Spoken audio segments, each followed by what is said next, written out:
किसी गांव में एक बौद्ध भिक्षु का बहुत बड़ा आश्रम था। हजारों शिष्य उस बौद्ध भिक्षु से दूर दूर से ज्ञान ग्रहण करने के लिए आते थे। एक बार उनके पास एक ऐसा शिष्य पहुंचा जो बहुत बोलता था, हमेशा बोलता ही रहता था। जब वो गांव में भिक्षा लेने के लिए जाता तो हर घर से एक नई कहानी लेकर आता और आश्रम पहुंचकर दूसरे शिष्यों को वो कहानी सुनाने लगता। मौका मिलते ही एक शिष्य की दूसरे से बुराई करता, चुगली करता और दूसरों के सामने अच्छा बनने का प्रयास करता। खुद के मुंह से खुद की ही तारीफ करने लगता और हमेशा ही खुद को गुरु के सामने सबसे बुद्धिमान और उत्तम साबित करने का प्रयास करता। वो खुद को दूसरे शिष्यों से अलग और श्रेष्ठ मानता था। उसका कहना था कि मैं एक अमीर घर का बालक हूँ, अगर मैं चाहता तो एक आरामदायक और सुविधाओं से भरा जीवन जी सकता था, लेकिन मैं वो सब छोड़कर यहाँ आ गया क्योंकि मुझे सत्य की खोज करनी थी, खुद को जानना था, जीवन को जानना था। इसीलिए मेरा त्याग तुम सबसे बड़ा है। एक दिन गुरु ने आश्रम के सभी शिष्यों को बुलाकर कहा, आप सभी को अगले 1 माह के लिए कोई ना कोई संकल्प लेना है। इससे आपकी संकल्प शक्ति मजबूत होगी और आप में आत्मविश्वास का संचार होगा। आप सभी अपने सामर्थ्य और अपनी हिम्मत के अनुसार कोई भी संकल्प ले सकते हैं और यदि 1 माह से पूर्व आप में से जिसका भी संकल्प टूटता जाएगा वो अपनी पुरानी दिनचर्या में वापस आ जाएंगे। सभी शिष्यों ने अपनी शक्ति और अपनी हिम्मत के अनुसार छोटे बड़े संकल्प ले लिए और गुरु को अपने अपने संकल्प के बारे में बताकर वहां से चले गए। लेकिन वो शिष्य जो खुद को सबसे अलग और सबसे बड़ा दिखाना चाहता था, वो सीधे गुरु की कुटिया में पहुंच गया और बोला कि गुरुजी, मैं कोई छोटा मोटा संकल्प नहीं लेना चाहता, बल्कि खुद की ही भांति कोई महान और बड़ा संकल्प लेना चाहता हूँ। कृपया करके आप ही बताएं कि मुझे क्या संकल्प लेना चाहिए। उसकी ये बात सुनकर गुरु मुस्कुराए और बोले कि क्या तुम मेरे द्वारा दिए गए संकल्प को पूरा भी कर पाओगे? क्या तुम्हारे लिए उसे पूरा करना संभव होगा? शिष्य ने कहा कि नहीं गुरुदेव, आप जो भी संकल्प मुझे देंगे मैं जरूर उसे पूरा करूंगा। गुरु ने कुछ क्षण सोचा और फिर कहा कि अगले 1 माह तक तुम्हें चुप रहना है। तुम अपने मुंह से एक भी शब्द नहीं निकालोगे, यही तुम्हारा संकल्प है। बोलो, पूरा कर पाओगे? शिष्य ने हंसते हुए कहा कि गुरुदेव, ये भी कोई संकल्प हुआ? ये तो बहुत ही आसान है। 1 माह तक चुप ही तो रहना है। आप कोई बड़ा संकल्प दीजिए जो मेरी योग्यता के लायक हो, जिसे पूरा करने में मुझे समस्या हो। गुरु ने कहा कि पहले तुम ये संकल्प पूरा करके दिखाओ। शिष्य ने गुरु की बात मान ली और वो उसी समय चुप हो गया और पलटकर कुटिया से बाहर चला गया। उसे चुप रहना बहुत आसान लग रहा था। उसने एक दिन तो जैसे तैसे चुप रहकर काट लिया, लेकिन दूसरे दिन से उसके मन में ना बोलने का बोझ बढ़ने लगा। तीसरे दिन उसे भारीपन महसूस होने लगा और चौथे दिन उसके अंदर एक अजीब सी बेचैनी होने लगी, क्योंकि आसपास आश्रम के सभी शिष्य एक दूसरे से बातें कर रहे थे। वो भी अपना पक्ष उनके सामने रखना चाहता था, उनकी बोलती बंद कर देना चाहता था, लेकिन उसका संकल्प उसके आड़े आ रहा था। इसीलिए वो पूरे दिन सिर्फ मुंह और आंखें बनाता रहता। इसी तरीके से कुछ दिन और बीते और वो शिष्य बीमार पड़ गया। उसका सर फटा जा रहा था, उसका खाने पीने का मन तक नहीं कर रहा था, वो सिर्फ बोलना चाहता था। वो गुरु के पास गया और उनके सामने बैठकर लिखकर उन्हें बताया, गुरुदेव, मैं बोलना चाहता हूँ, बिना बोले मुझे सांस नहीं आ रही, मेरा दम घुटता जा रहा है, मैं अंदर ही अंदर पागल हुआ जा रहा हूँ, मैं क्या करूँ? संकल्प तोड़ दूं क्या? ये पढ़कर गुरु मुस्कुराए और बोले कि संकल्प तो तोड़ने के लिए ही होते हैं, लेकिन जो अपने संकल्प को पूरा कर लेता है वही अपनी आंतरिक शक्ति को बढ़ाता है, और जो अपनी आंतरिक शक्ति को बढ़ा लेता है वो समझ और जागृति की राह पर आगे बढ़ जाता है। संकल्प का लेना भी तुम्हारे हाथ में था और इसे तोड़ना भी तुम्हारे हाथ में है। तुम्हारे बहुत से भाई अपने संकल्प को तोड़कर अपनी पुरानी दिनचर्या पर वापस आ चुके हैं। अगर तुमसे नहीं हो पा रहा तो तुम भी अपना संकल्प तोड़कर अपनी पुरानी दिनचर्या पर वापस आ सकते हो। लेकिन याद रहे, अगर आज तुम इस छोटे से संकल्प को नहीं संभाल पा रहे हो तो तुम अपनी बाकी की पूरी जिंदगी को कैसे संभाल सकोगे? बाकी फैसला पूरी तरह से तुम्हारे हाथों में है। गुरु की ये बात उस शिष्य के दिल पर चोट कर गई। वो बिना कुछ बोले वहां से वापस चला गया और खुद को अपनी कुटिया में बंद कर लिया। वो केवल अपने जरूरी कामों के लिए कुटिया से बाहर निकलता, बाकी सारे समय कुटिया के अंदर ही बैठा रहता। 15 दिन बीत चुके थे और आश्रम के लगभग सभी शिष्यों का संकल्प अब टूट चुका था, लेकिन उसका संकल्प अभी भी जारी था। संकल्प लेने के बाद से अब तक उसने एक शब्द भी नहीं बोला था। सारा आश्रम हैरान था कि इतना बोलने वाला इंसान चुप कैसे हो गया। 15 दिन बीतने के बाद वो दोबारा अपने गुरु के पास गया और लिखकर बताया कि गुरुदेव, बाहर से तो मैं चुप हूं, लेकिन भीतर बहुत सी आवाजें हैं, बहुत सी चीख पुकार और शिकायतें हैं। मैं अंदर ही अंदर बात करता रहता हूं। मेरा मन तरह तरह के प्रश्न पूछता रहता है और मैं बाहर से जितना मौन हूं, भीतर से उतने ही शोर शराबे से भरा हुआ हूं।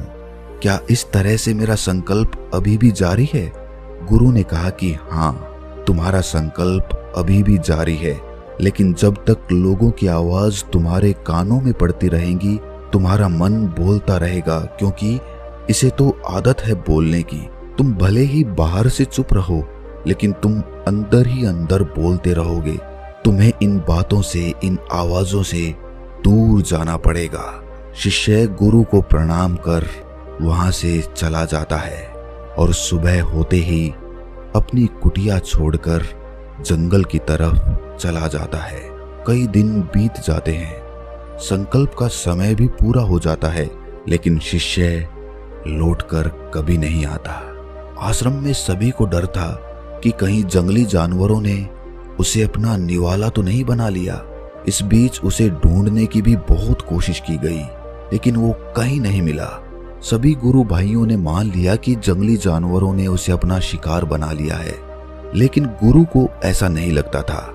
एक दिन आश्रम का एक दूसरा शिष्य गुरु के पास आया और बोला कि गुरुदेव, हमारे उस अधिक बोलने वाले भाई के साथ क्या हुआ होगा? क्या जानवरों ने उसे मार दिया होगा? गुरु ने कहा कि हो सकता है कि जानवरों ने उसे अपना शिकार बना लिया हो, लेकिन उसके ना लौटने की एक दूसरी वजह भी हो सकती है। शायद उसे वो मिल गया है जिसके लिए वो गया था। फिर शिष्य ने पूछा कि गुरुदेव, क्या ज्यादा बोलना इतना हानिकारक हो सकता है? गुरु ने कहा कि इंसान के जीवन के बहुत सारे दुखों में से एक दुख ये भी है कि वो कभी चुप नहीं रह सकता, हमेशा कुछ ना कुछ बोलता ही रहता है। सिर्फ हमारे बोलने के कारण हमारे आधे से ज्यादा दुख पैदा होते हैं। परिवार के अधिकतर झगड़ों की वजह हमारा बेमतलब बोलना ही होता है। हम में से कोई भी चुप रहना ही नहीं चाहता। हम बस सामने वाले को अपने मन की सारी बातें सुना देना चाहते हैं, फिर चाहे सामने वाला उसे सुनना चाहे भी नहीं। और इसी तरीके से हम बेमतलब की बातें बोलते रहते हैं और अपने अंदर दूसरों की बेमतलब की बातें भरते रहते हैं और जिंदगी भर यही चलता रहता है।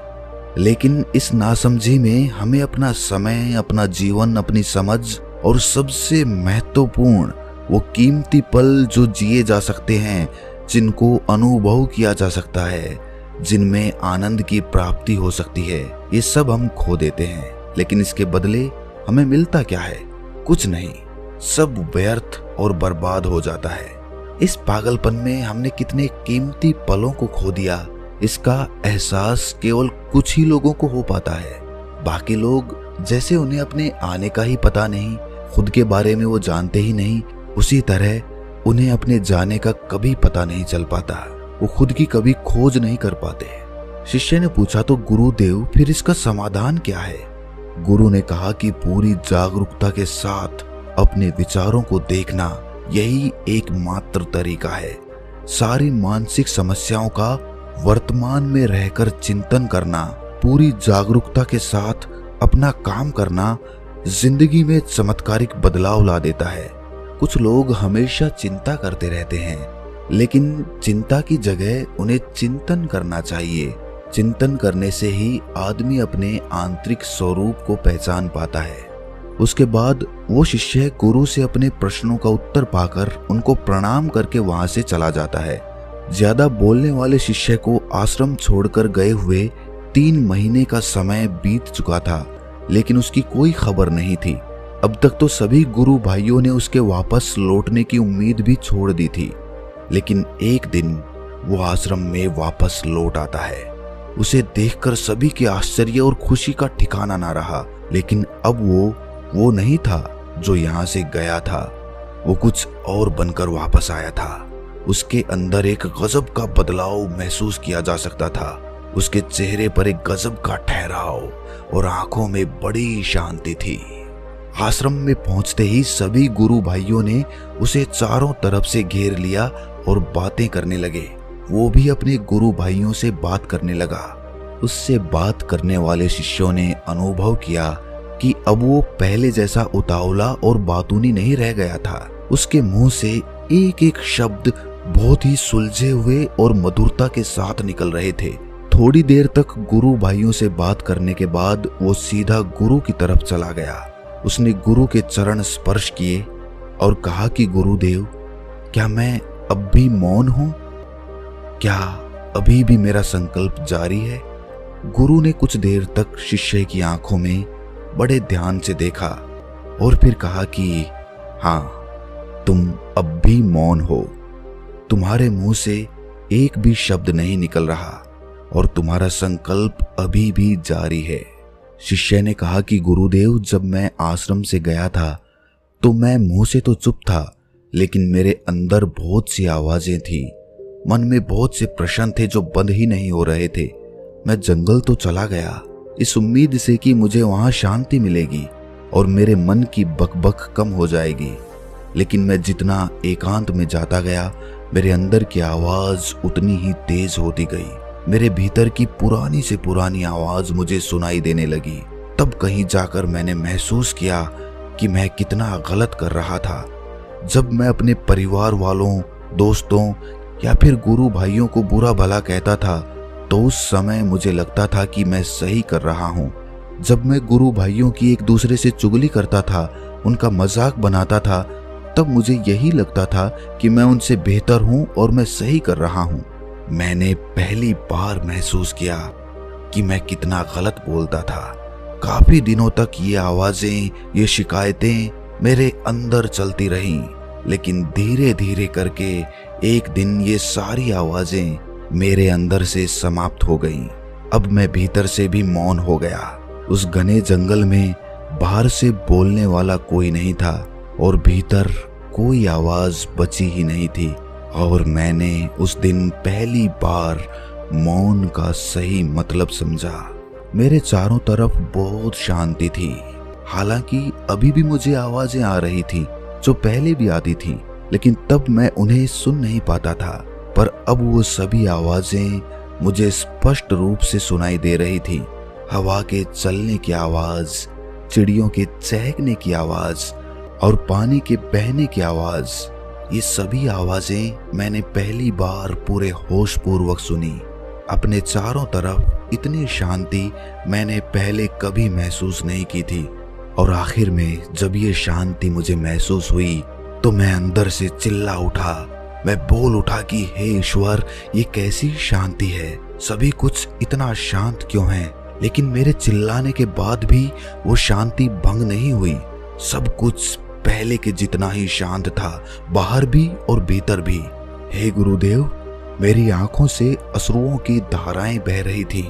अभी मैंने अपने गुरु भाइयों से बात की, मैंने आपसे बात की। मैं बोल रहा हूँ, मैं चल रहा हूँ, मैं सब कुछ देख रहा हूँ, लेकिन मैं अपने भीतर एकदम एकांत में हूँ, मौन में हूँ। भीड़ में होता हूँ तब भी मैं भीतर से अकेला और एकांत महसूस करता हूँ। जब मैं खुद से शोर शराबा करना भी चाहता हूँ तब भी अंदर से एकांत ही रहता हूँ। अब सब कुछ दिखाई पड़ने लगा है, सब कुछ सुनाई पड़ने लगा है। गुरु ने अपना आखिरी उपदेश देते हुए कहा कि जब तक हम बाहर की तरफ बोलते रहेंगे, भीतर अशांति ही बनी रहेगी, लेकिन जिस दिन हम भीतर की तरफ मुड़ जाएंगे, तब हमारे मुंह से कुछ भी निकलेगा, तब भी हम शांत ही रहेंगे। दुनिया में जितनी भी बुराइयां हैं, ज्यादातर हमारे बोलने से ही उत्पन्न होती हैं, क्योंकि हम चुप रहना कभी चाहते ही नहीं हैं। चुप रहना भी एक बातचीत होती है, लेकिन वो हमारी अंतरात्मा से बातचीत होती है, हमारी आंतरिक बातचीत होती है। हमें जितनी जरूरत है हम उससे कहीं ज्यादा बोलते हैं। हम सामने वाले को सुनना नहीं चाहते, बल्कि उसकी बोलती बंद कर देना चाहते हैं। उसे समझा देना चाहते हैं कि मैं कौन हूँ, मैं क्या कर सकता हूँ, और यही हमारी जिंदगी का मकसद बनकर रह जाता है। हमारी सारी ऊर्जा इस व्यर्थ के बोलने में बर्बाद होती रहती है। इसी तरह से समाज में लोगों का जीवन दुखों से भर जाता है, जो हमेशा एक दूसरे को सुनाने में लगे रहते हैं। कभी एक दूसरे को सुनना चाहते ही नहीं, समझना ही नहीं चाहते, और चुप रहना तो उन्होंने कभी सीखा ही नहीं, क्योंकि चुप रहना उन्हें छोटा महसूस करवाता है। दुनिया की सभी लड़ाइयों का कारण हमारा ज्यादा बोलना ही होता है। इसीलिए हमें सिर्फ उतना ही बोलना चाहिए जितना जरूरी हो, क्योंकि व्यर्थ का बोलना ऊर्जा को नष्ट करता है, और ये बोलना ही हमें भीतर की ओर लौटने नहीं देता, क्योंकि ये हमें बाहर की ओर खींच कर रखता है, और बाहर है ही क्या इस संसार के अलावा। लेकिन अगर हमें अपने भीतर के संसार की ओर मुड़ना है, अपनी भीतर की यात्रा करनी है, तो हमें अपने मुंह को बंद रखना चाहिए। इसीलिए जितने भी बुद्ध हुए, आत्मज्ञानी हुए, वो सभी एकांत की ओर भागे, ताकि उन्हें ज्यादा बोलना ना पड़े, ज्यादा सुनना ना पड़े। वो एकांत में रहें और शांत रहे, इसीलिए आसानी से भीतर की यात्रा कर पाए। लेकिन अगर कोई चाहे तो इस संसार में रहकर भी एकांत में रह सकता है, शांत रह सकता है, लेकिन इसके लिए उन्हें अपनी ऊर्जा बचानी होगी, जिसे वो अब तक अपने व्यर्थ के शब्दों में बर्बाद करते रहे हैं। बोलना ही हमें भीतर की ओर लौटने नहीं देता, क्योंकि ये हमें बाहर की ओर झुकाए रखता है। और ये कहकर गुरु और शिष्य दोनों मौन हो जाते हैं, और मौन करते हुए ध्यान में, गहरे ध्यान में प्रवेश कर जाते हैं। तो दोस्तों, कैसी लगी ये कहानी आपको कमेंट सेक्शन में जरूर बताना, और अच्छी लगी हो तो इस चैनल को सब्सक्राइब करके नोटिफिकेशन बेल को जरूर प्रेस कर देना। तो मिलते हैं अगली कहानी में, तब तक के लिए मौन रहने का अभ्यास करें।